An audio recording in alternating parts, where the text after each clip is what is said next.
B Jayaraj, Mangalapuram യാത്രയുടെ കാര്യത്തിൽ ആരോപണമായിട്ട് നിങ്ങൾക്ക് ഓരോന്നും പറയാം, പക്ഷേ അതിലേക്ക് വെളിച്ചം വീശുന്ന മറ്റു തെളിവുകൾ നിങ്ങളുടെ പക്കലില്ല. ഇനി ഇത് കുറേ മാസങ്ങളോളം ഇത് തന്നെ തുടരുമെന്നാണ് തോന്നുന്നത്. ഇപ്പോൾ ഈ അദാനി MSC ചർച്ച നടന്നുകൊണ്ടിരിക്കുന്ന ഈ സമയത്ത് ഇത്തരത്തിലുള്ള ആരോപണങ്ങൾ നിങ്ങളിങ്ങനെ ഉയർത്തിക്കൊണ്ടേയിരിക്കും. അത് ദേശാഭിമാനിയെ പോലും തള്ളിപ്പറഞ്ഞുകൊണ്ടാണ് CPM സംസ്ഥാന സെക്രട്ടറി ഇന്ന് ഈ ആരോപണം ഉന്നയിക്കുന്നത് കേട്ടത്.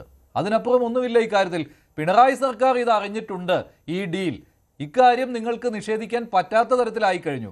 അത് ഒരു പത്രം ദേശാഭിമാനിയിൽ മാത്രമാണെന്ന് സതീശൻ പറഞ്ഞെടുത്തതെന്ന് രണ്ട് പത്രങ്ങൾ റിപ്പോർട്ട് ചെയ്തു എന്നതുകൂടി വന്നെന്ന് വെച്ച് സതീശൻ പറഞ്ഞത് കള്ളമാകുന്നില്ല.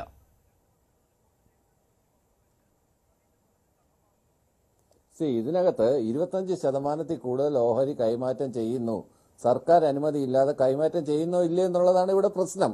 അല്ലാതെ വേറെ യാതൊരു പ്രശ്നം ഇവിടെ ഇല്ല. അവരുടെ ടെർമിനൽ തുടങ്ങുന്നതിനകത്തോ ഇത് കാര്യം ഞാൻ തുടക്കത്തിൽ തന്നെ പറഞ്ഞു, ഇതൊരു പബ്ലിക് പ്രൈവറ്റ് പാർട്ണർഷിപ്പ് ഉള്ള ഒരു കമ്പനിയാണ്. ആ കമ്പനിയിൽ ആർക്ക് വേണമെങ്കിലും നിക്ഷേപം മുടക്കാവുന്നതാണ്. അത് MSC എന്ന് പറയുന്ന കമ്പനി വരുവാണെങ്കിൽ അത്രയും നല്ലതാണ്. കാര്യം അവർക്ക് നല്ല ട്രാക്ക് റെക്കോർഡ് ഉള്ളതാണ്.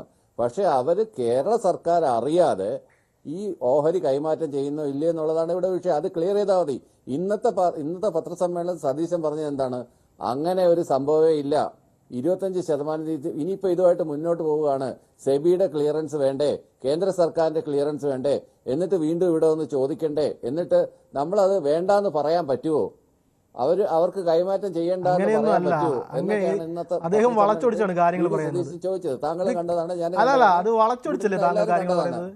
എവിടെയാണ് അതങ്ങനെ പറഞ്ഞത്? വളച്ചൊടിച്ചെന്ന് ഏത് പത്രസമ്മേളനത്തിലാണ് അങ്ങനെ പറഞ്ഞത്?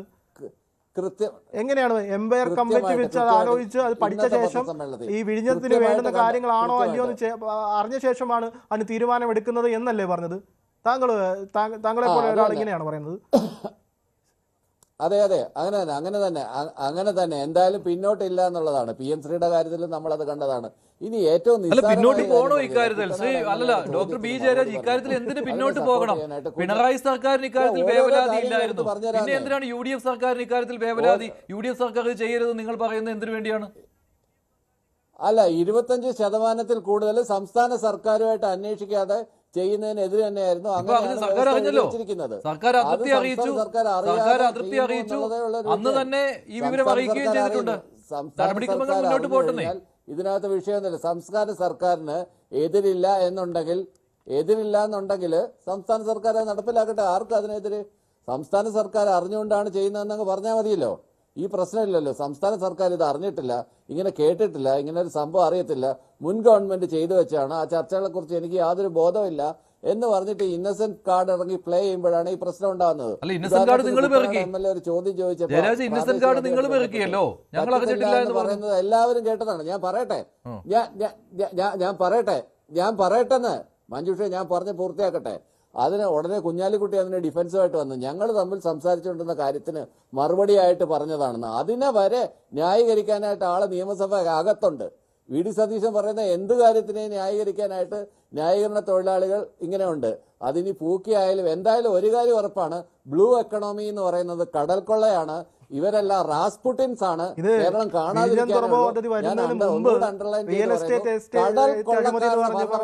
നടന്നുകൊണ്ടിരിക്കുന്നത്. യാതൊരു സംശയം വേണ്ട, കടൽ കൊള്ളയാണ് കേരളത്തിൽ വരുന്ന ദിവസങ്ങളിൽ നടക്കാൻ പോകുന്നത്. കടൽ കൊള്ളയാണ്.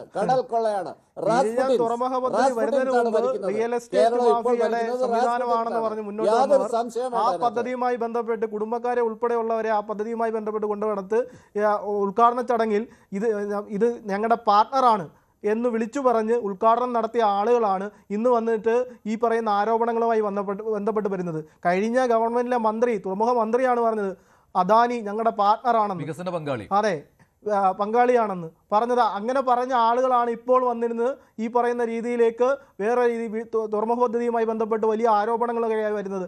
ഇതൊക്കെയാണ് നിങ്ങളുടെ പ്രശ്നം. ന്യായീകരണ തൊഴിലാളികൾ നിങ്ങളാണ്, ക്യാപ്സൂളുമായി വരുന്നത് നിങ്ങളാണ്. ഈ ക്യാപ്സൂളൊന്നും ഈ കേരളത്തിലെ ജനങ്ങളുടെ മുന്നിൽ ചിലവാകില്ല എന്നുള്ളതാണ്.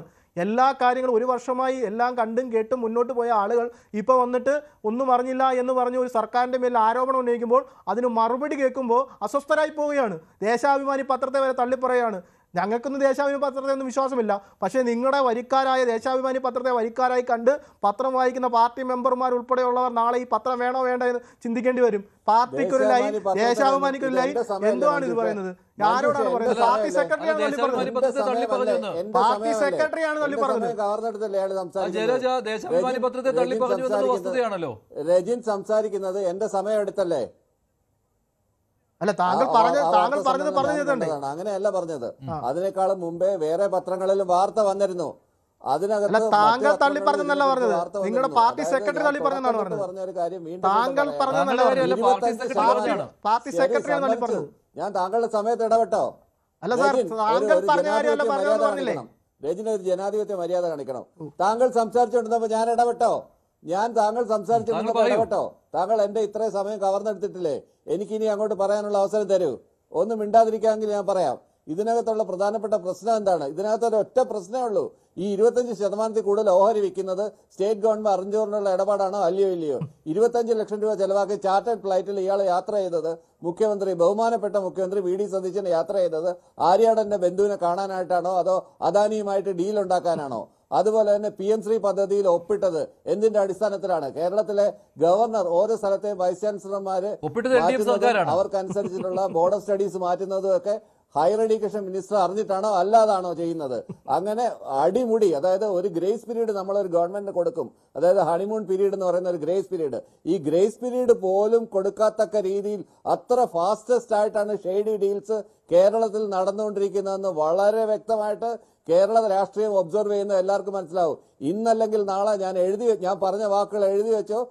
കേരളത്തിനെ ഇഞ്ചിഞ്ചായി വിൽക്കാൻ പോകുന്ന, കേരളത്തിന്റെ കടൽ തീരത്തിന് മൂല്യശോഷണം സംഭവിച്ച് കേരളത്തിലെ മണ്ണ് എല്ലാം ഇതേപോലുള്ള ഏജൻസികൾക്ക്, സ്വകാര്യ ഏജൻസികൾക്ക് വിറ്റ് തൊലച്ചുകൊണ്ട്, കുത്തകൾക്ക് വിറ്റ് തൊലച്ചുകൊണ്ട് ഇപ്പോൾ മുഖ്യമന്ത്രി വി ഡി സതീശൻ വയനാട്ടിൽ മാധ്യമങ്ങളെ കാണുകയാണ്. ദുരന്ത മേഖല സന്ദർശനത്തിന് ശേഷമാണ് അദ്ദേഹം ഇപ്പോൾ മാധ്യമങ്ങളെ കാണുന്നത്. വയനാട്ടിൽ സംസാരിക്കുന്നതിന് മുമ്പായിട്ട് ജില്ലാ കളക്ടറുമായിട്ട് ബന്ധപ്പെട്ടു, PWDയുമായി ബന്ധപ്പെട്ടു, പല കേന്ദ്രങ്ങളിലും ബന്ധപ്പെട്ടു, ഡിസാസ്റ്റർ മാനേജ്മെന്റിന്റെ ലൊക്കേഷൻ കണ്ടു.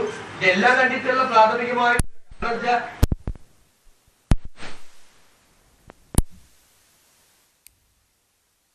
മുഖ്യമന്ത്രി വി ഡി സതീശൻ വയനാട്ടിലെ ദുരന്ത മേഖല സന്ദർശിച്ചതിന് ശേഷം മാധ്യമങ്ങളെ കാണുകയായിരുന്നു. ശ്രീ ആനന്ദ് കൊച്ചുകൂടി, ഇത് കടൽ കൊള്ളയ്ക്കുള്ള ഏർപ്പാടാണ് എന്ന രീതിയിലുള്ള പ്രതികരണമാണ്. MV ഗോവിന്ദന്റെ പ്രതികരണവും ഇതേ രീതിയിൽ തന്നെയായിരുന്നു. CPM-ൽ നിന്ന് ഇത്തരത്തിലുള്ള പ്രതികരണം വരിക എന്ന് പറഞ്ഞാൽ പരിഹാസ്യമായൊരു സംഭവമാണെന്നുള്ള കാര്യത്തിൽ യാതൊരു സംശയവുമില്ലല്ലോ. ഇനി CPM-ന് എന്ത് വോയിസാണ് ഇക്കാര്യത്തിലുള്ളത് ഇത്തരം ഒരു ആക്ഷേപം ഉന്നയിക്കാൻ?